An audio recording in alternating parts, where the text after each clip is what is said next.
한일 셔틀 외교를 복원한 이재명 대통령이 오늘 오전 방일 일정을 마무리하고 미국 워싱턴으로 이동합니다. 네, 트럼프 대통령과의 정상회담에서는 어떤 논의가 이어질지 관심인데요. 민정훈 국립외교원 교수와 함께 짚어보겠습니다. 어서 오십시오. 네, 안녕하세요. 안녕하십니까. 네, 이재명 대통령의 외교 일정 오늘 오전에 이란 의원연맹 일본 측 정계 인사들과 만남을 끝으로 이제 워싱턴으로 향하게 되는데요. 스가 요시히데 전 총리가 이란 의원연맹 회장이잖아요. 지난달이죠. 30일에 대통령실에서 만났고 이에 대한 답방 성격이라고 볼 수 있을까요?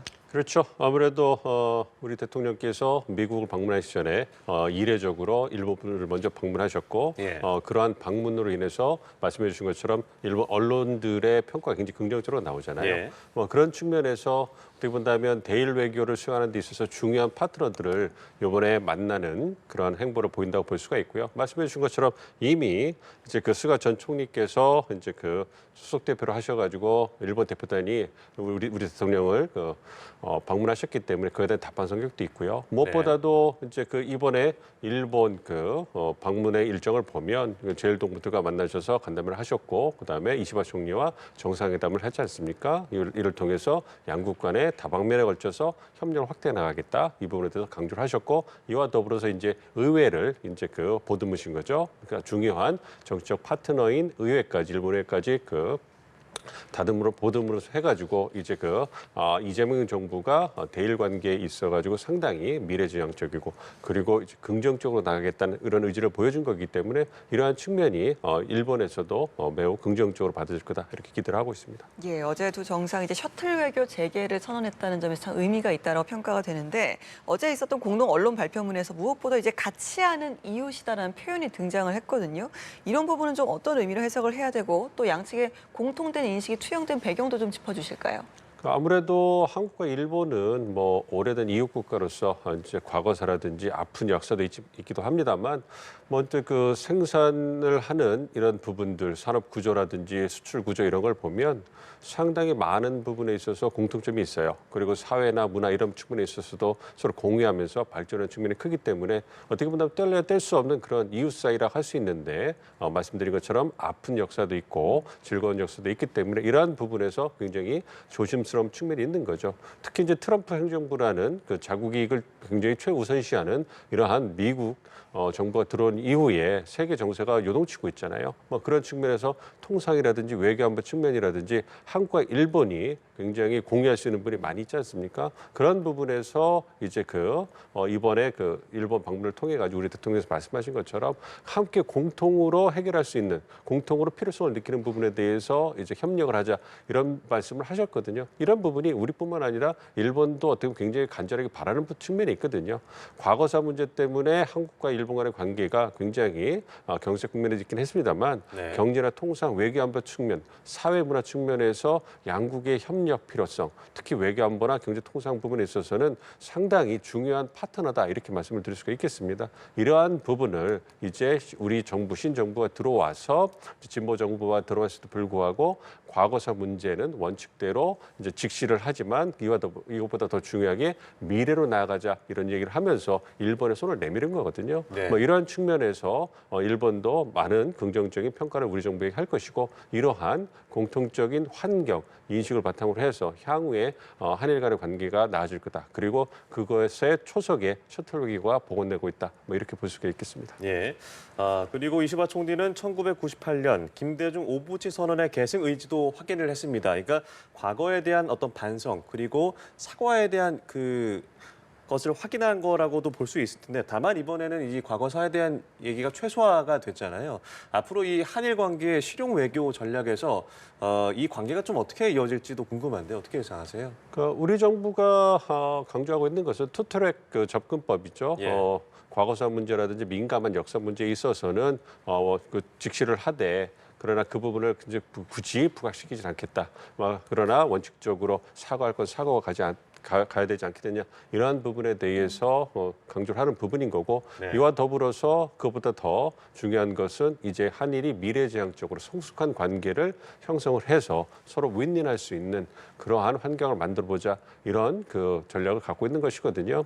그것 때문에 아무래도 이제 그 일본에서도 그런 부분에 대해서 공감한 부분이 많이 있을 거예요. 이게 과거사 문제라는 것이 단기간 해결될 수 있는 문제도 아니고 그리고 아무래도 그 과거사 문제가 불거지면 그 한일 간에 협력할 수 있는 경제, 통상이나 외교안보 부분, 사회 문화 부분에서 협력이 그냥 스탑해 버리는 그런 경우를 우리가 많이 봤잖아요. 네. 그러니까 그러한 부분이 미래지향적인 성숙한 한일 관계에는 바람직하지 않다. 이 부분에 양국 간에 공감대가 있는 것이고 그렇기 때문에 이러한 협력을 확대하기 위한 그러한 그 바탕을 할 수 있는 1998년에 김대중 오부치 선언 있지 않습니까? 새로운 한일 간의 파트너십을 이제 그 강조하는 부분이기 때문에 이러한 부분을 바탕으로 해서 이제 협력을 확대해 나가자.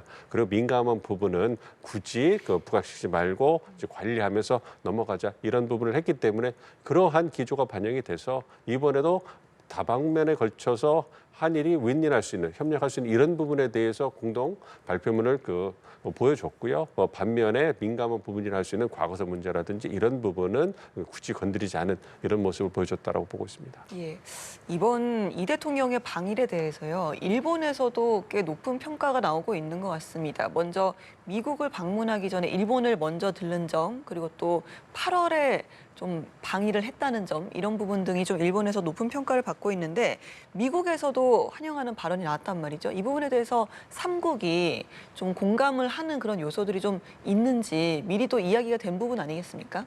그렇습니다. 대통령께서 말씀하신 것처럼 한일 관계가 한미일 협력을 선도해갈 수 있는 견인해갈 수 있는 이러한 그 긍정적인 선순환을 만들겠다 이런 말씀을 하셨잖아요. 그러니까 과거의 한미일 협력과 한미, 미일 협력을 보면 사실 미국 입장에서는 한미일 협력이 굉장히 중요해요. 이 지역 내에서 중국의 부상을 견제한다든지 영내 평화 안정을 견인하기 위해서는 한국과 일본이 가장 중요한 핵심 동맹국들인데 한국과 일본이 국내 정치적인 그리고 역사적인 과거사 문제 때문에 그래서 삐걱거려 왔기 때문에 미국 입장에서는 그게 한국과 일본의 양자 문제이기 때문에 개입하기가 굉장히 난감한 부분이 있거든요. 그래서 미국 입장에서는 한미일 협력의 강화를 통해서 미국의 이해관계를 이 아시아태평양, 인도태평양 지역에 투영하고 싶은데 그걸 못 해왔단 말이에요. 그런 부분이 있기 때문에 한국과 일본이 어떤 관계가 원만하게 우호적으로 잘 진행되는 것은 미국 입장에서는 굉장히 바람직하고 특히 이제 그 바이든 행정부 말기에 캠프 데이비드 정상회 회담이 열렸을 때 미국 네. 언론들은 미국 외교에 수건이 풀렸다라고까지 평가를 했었어요. 그만큼 이 아시아 태평양 지역이 21세기 미국의 전략적 이해관계가 가장 중요하게 투영되는 지역이기 때문에 그러한 부분에서 한국과 일본이 잘 지내는 것이 미국의 이해관계에 굉장히 중요한 거고 물론 한국과 일본의 이해관계도 굉장히 중요한 부분이 있죠. 그렇기 때문에 이번에 진보 정부인 이재명 정부가 들어와서 친중 이러한 우려가 있었는데 그런 부분을 이제 딛고 행동으로 미국과 일본을 중시하는 모습을 보여줬기 때문에 중국은 다소 불편했지만 미국과 일본을 환영하고 있단 말이에요. 그러한 부분을 보여줬기 때문에 이재명 정부가 진보 정부지만 이제 그 지난 정부와 연속선상에서 미국과의 관계, 일본과의 관계, 한미일 협력에 대해서 우선순위를 부여하고 있다는 것을 말뿐이 아니라 행동으로 보여줬기 때문에 네. 일본뿐만 아니라 미국에서도 긍정적인 평가가 나오고 있다 이렇게 보고 있습니다. 예, 미국에서도 긍정적인 평가가 나오고 있다고 하셨지만 사실 가장 걱정되고 우려되는 부분 중에 하나가 트럼프의 존재일 겁니다. 이 트럼프 대통령은 미국에 오기 전에 먼저 일본의 정상을 만난 이재명 대통령, 그러니까 한일 간의 관계가 좀 더 미래지향적으로 나아가는 부분에 대해서 어떻게 바라볼지 또 어느 정도 영향이 있을지도 궁금한데요. 이제 그 미국 트럼프 행정부 전반적으로 보면 네. 말씀드린 것처럼 한국과 일본의 관계가 개선되는 것은 한미일 협력의 토대가 되기 때문에 긍정적으로 보는 것이고요. 트럼프 대통령도 그러한 인식을 공유할 것이다 이렇게는 생각을 하고 있습니다. 물론 트럼프 대통령이 양자 관계에 우선순위를 두고 소다자라든지 삼자 관계에 있어서는 그렇게 크게 의미를 부여하는 분은 아니고 한국과 일본의 관계 이건 국내 정치적 문제고 그들이 해야 될 문제라는 이러한 인식을 갖고 계시는 것도 사실이기 때문에 네. 한국과 일본의 관계가 돈독해지는 것이 한미 관계 이 부분을 중시하고 있는 트럼프 대통령 인식에 얼마나 많이 영향을 미치거다 이렇게 보는 건 좀 신중한 부분이 있기는 합니다만 그럼에도 불구하고 이제 한국과 일본의 관계가 괜찮아서 중국을 견제하겠다는 미국의 이해관계를 투영하는 데 있어서 토대가 잘 만들어진 것은 트럼프 대통령도 이제 긍정적으로 평가할 거라고 생각을 하고 있습니다. 네. 그렇지만 이제 25일 날 개최될 한미 정상회담에서는 한국과 미국의 양자 관계를 주로 다루기 때문에 경제 통상이나 외교안보 부분에서 상당히 많은 도전이 있을 거라고 생각을 하기 때문에 그 부분에 있어서는 우리가 좀 별도로 띄워놓고 봐야 되지 않을까 이렇게도 생각을 하고 있습니다. 그렇다면 트럼프 대통령을 만났을 때 어떤 의제들이 나올 것이냐 이 부분도 좀 이야기가 나오고 있는데 뭐 관세 협상 세부 협의도 그렇고 주한미군 주둔 비용도 그렇고 또 여러 가지 좀 굵직한 현안들이 있잖아요. 여기에 좀 우선순위들을 먼저 매겨본다면 어떤 것들이 있을까요? 그렇게 과거에 우리가 한미 정상회담, 양자 정상회담 하면 공동 성명문이 발표가 되잖아요. 이게 문재인 정부 말기부터 해서 포괄적 전략 동맹이 본격화가 되면서 이 공동 성명문의 길이가 범위 자체가 굉장히 넓어지고 깊어졌습니다. 그래서 상당히 긴 분량의 공동 성명이 나왔는데요. 그러한 부분을 이번에도 기대해 볼 수 있을 것 같아요. 그러니까 제반 분야에 그래서 외교 안보, 경제 통상, 그다음에 에너지, 사회문화, 인적 교류 이 다방면에 걸쳐서 이제 한미 양국이 협력을 증대하겠다 이런 부분을 이제 명시하는 긴 공동 성명이 나올 거라고 생각을 하고 있고요. 무엇보다도 다양한 의제 중에서 가장 관심이 많이 가는 분야는 동맹 현대라고 하는 외교안보 분야에서 이제 주한미군의 규모나 역할을 조정하는 부분, 그리고 한국군의 역할을 확대하고 한국의 국방비를 증액하는 부분, 이러한 부분들이 굉장히 우선순위가 부여되고 나올 것 같고요. 이와 더불어서 말씀해주신 최근에 합의를 한 한미 관세 협상의 어떤 결과물을 좀 더 구체화하는 부분, 특히 대미 투자 부분에 있어서 미국 측이 특정 분야를 언급하면서 그 부분을 이제 명시하자 이렇게 얘기가 나올 수도 있고 그 부분에 대해서 우리는 원론적으로 이제 방어하면서 큰 틀에서만 얼개만 맞추자 이런 얘기가 나올 수 있거든요. 어떤 동맹 현대 부분에서 무엇보다도 미국이 원하는 것은 대만 해협에서의 어떤 긴장 상황이라든지 인도태평양 지역에 대해서 주한미군, 한미동맹보다 적극적인 역할을 해주는 부분에 대해서 굉장히 강력하게 바라고 있거든요. 그러한 부분을 이제 공동성명문에 이제 명시하자 이러한 요구를 할 거라고 예상이 되고 있고 그 부분을 우리 이해관계에 맞춰서 이제 좀 더 톤을 다운시키거나 희석시키는 이런 노력을 하는 것이 우리에게 의미가 있고요. 그리고 방위비 분담금이라든지 국방비 증액에 대해서 특정한 숫자를 명시하자. 미국 측이 이렇게 얘기를 할 수 있을 건데 우리는 그렇지는 않다. 이 원칙에 따라서 해결해야 되기 때문에 이제 큰 틀에서 합의를 하는 부분에 대해서만 언급을 한다든지 이런 부분이 나올 수 있고요. 그리고 뭐 무기를 수입한다든지 대미 투자 액수라든지 이런 부분을 미국 측에서 굉장히 강력하게 트럼프 대통령이 국내 정책으로 홍보하게 할 그러할 숫자가 필요하기 때문에 그런 부분에 대해서 우리에게 압박을 하는 것이고 우리는 우리 이해관계에 대해서 그것을 방어하고 그럼에도 불구하고 서로 윈윈할 수 있는 그런 공간을 만들어 가려고 노력하고 있기 때문에 양국 간의 이견이 적다고는 할 수 없습니다. 그래서 잘 보도가 된 것처럼 이제 외교부 장관이나 산업부 장관, 우리 통상교섭본부장께서 방미하셔가지고 그러한 주요 의제에 대해서 마지막까지 양국 간의 이견을 조율하는 그런 역할을 하고 계시거든요. 그러한 부분이 잘 작동해서 우리의 이해관계가 잘 충분히 반영된 그러한 공동성명문이 나올 거다 이렇게 기대를 하고 있습니다. 예, 말씀하신 대로 조현 외교부 장관이 이번에 한일 정상회담에 참석하지 않고 바로 미국으로 가서 통상협의를 이어갔습니다.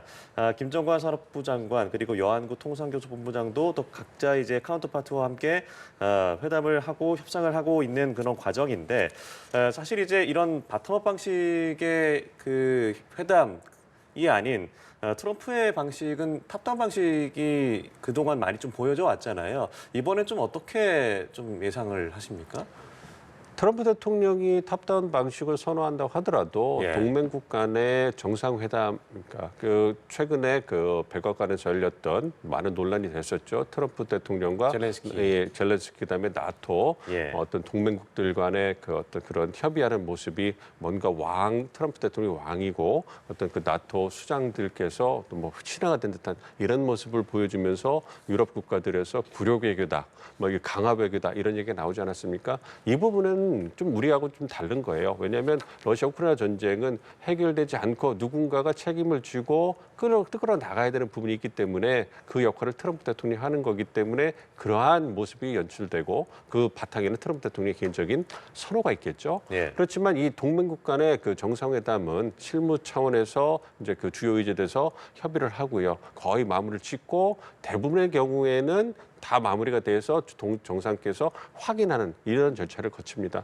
그런데 가끔 민감한 의제가 있을 때 이제 그 실무진에서 도저히 해결할 수 없을 때 그러한 의제들은 정상들께서 해결해 달라 이렇게 해서 테이블에 올려놓는 그런 부분도 있기는 한데요. 네. 이번의 경우에 있어서는 실무 차원에서 어느 정도 조율이 다 돼서 이제 그러한 부분을 확인하는 정상들이 확인하는 그런 정상회담이 될 것 같고요. 물론 그 단계까지 가기 위해서는 실무진에서 정말 치열하게 그런 협상을 하고 논쟁도 하면서 준비를 할 거라고 생각하고 있고요. 그러한 작업이 지금 막바지에 이르렀다 보고 있기 때문에 트럼프 대통령이 뭐 돌발적으로 투자를 좀 더 해라 뭐 이런 식으로 우리도 뭐 경제 총수들께서 이제 기자회견에 참석했을 때 뭐 얘기를 한다든가 우리 대통령에게 좀 더 통 크게 투자하지 않겠습니까? 이렇게 네. 농담을 할 수 있겠습니다만 큰 틀에서 이미 정상 그 공동 성명문에 대한 그 조율은 거의 다 끝난 상태이기 때문에 트럼프 대통령의 어떤 돌발 행동이라든지 특유의 개인기가 발휘될 가능성은 크지 않다 이렇게 보고 있습니다. 네, 이미 말씀하신 것처럼 실무진들 사이에서는 물밑에서 상당한 부분 좀 조율이 되고 있을 텐데요.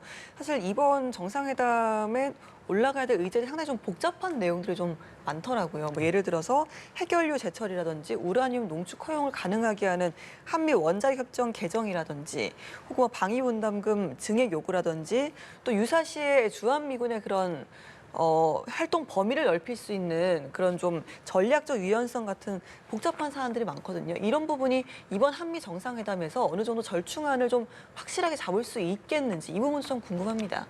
시간이 굉장히 촉박하잖아요. 그리고 말씀해 주신 것처럼 사안 자체가 굉장히 중대성을 띠고 있지 않습니까? 예. 그렇기 때문에 이러한 부분을 고려해 봤을 때 한미 양국 간에 상당히 심도 있는 협의가 필요합니다. 그렇기 때문에 이번 정상회담 시간이 굉장히 촉박하잖아요. 그렇기 때문에 구체적인 말씀해 주신 이런 다양한 중요한 의제들에 대해서 구체적인 그런 실무 차원에서의 합의를 할 시간이 절대적으로 부족했거든요. 그렇기 때문에 그러한 부분을 이제 추후에 논의하는 걸로 합의를 하고 이번 정상회담에서는 말씀해 주신 이제 한미 핵협정을 개정하는 부분이라든지 주한미군의 전략적 유연성 문제라든지 한국의 어떤 그것보다 더 확대된 역할과 기여 부분이라든지 이런 부분에 대해서는 큰 틀에서 이제 원론적으로 합의하는 이러한 프레임워크라고 하죠. 그런 틀을 만드는 것이 이번 공동성명문의 주요 내용이 될 것 같고요. 이 큰 틀에서의 합의를 바탕으로 해서 향후의 실무 협의를 통해 가지고 하나하나 구체성을 띌 거라고 생각을 하고 있습니다. 물론 굉장히 민감한 외교안보 부분에 있어서는 그것이 공개될 가능성은 크지 않습니다만 향후 이번에 정상회담에서 정상들끼리의 합의를 토대로 큰 틀 합의를 바탕으로 해서 향후에 이제 실무진 간의 분야별로 논의를 통해 가지고 하나하나 구체성을 뛰어나갈 거기 때문에 이번 정상회담 공동성명문에서는 그런 구체적인 어떤 그 내용이라든지 수치 같은 것이 들어올 가능성은 크지 않다 이렇게 보고 있습니다. 네, 이런 가운데 북한이 어제 지대공 미사일 시험 발사를 했습니다. 그러니까 김여정 노동당 부부장이 비핵화 문제가 아니라면 미국과 대화할 용의가 있다라고 말을 했는데 지금 이제 한일 그리고 한미 간의 이 만남을 앞두고 좀 민감하게 반응한 걸까요? 어떻게 해석해 볼 수 있을까요? 그 두 가지 정도로 보고 있습니다. 첫 예. 번째는 불만인 거죠. 이제 그 한미 간의 어떤 그 군사 훈련이 연합 군사 훈련이 실시되지 않았습니까? 네. 그러니까 이 한미 간에 실시하는 이 연례 군사 합동 군사 훈련은 미국의 어떤 그 북한의 정권에 대해서는 상당히 위협적인 그러한 군사 훈련이기 때문에 그러한 부분에 대해서 그냥 지나칠 수가 없는 것이죠. 불만을 표시하고 이제 북한이 갖고 있는 인식을 다시 한번 제기하는 그런 기회로 삼았습니다만 네. 어쨌든 북미 간의 관계 개선, 남북 간의 관계 개선이 되고 있는 정황을 보이고 있기 때문에 그 도발의 수위는 그리고 말을 하는 수위는 조절했다고 생각을 하고 있고요. 이와 더불어서 두 번째 측면은 이제는 나를 좀 봐달라 이런 측면이겠죠. 한미 정상회담이 열리고 있기 때문에 그런 부분에서 북한 문제가 이제 자신들이 원하는 방향으로 비핵화 얘기가 나오지 않고 군축이라든지 북한의 이해관계를 보다 반영하는 그러한 방향으로 나갈 수 있도록 이제 트럼프 대통령을 만났을 때 이제 그런 부분이 좀 논의될 수 있도록 그래서 북한 문제가 한미 정상회담의 주요 의제로 포함될 수 있도록 할 수 있도록 이제 주의를 환기시키는 그러한 모습이 보이진 게 아니라 그런 의도가 있는 것이 아닌가 보고 있습니다만 말씀드린 것처럼 우리 정부가 선제적으로 한 번 더 긴장 완화 모습을 보이고 있고 트럼프 대통령이 김정은 위원장에게 지속적 러브콜을 보내고 있잖아요. 그런 부분을 고려해서 북한도 이제 신중한 대응을 하고 있다 이렇게 말씀을 드릴 수가 있겠습니다. 알겠습니다. 어제 있었던 한일 정상회담 또 코앞으로 다가온 한미 정상회담 이야기까지 민정훈 국립외교원 교수와 이야기 나눠봤습니다. 오늘 말씀 고맙습니다. 고맙습니다.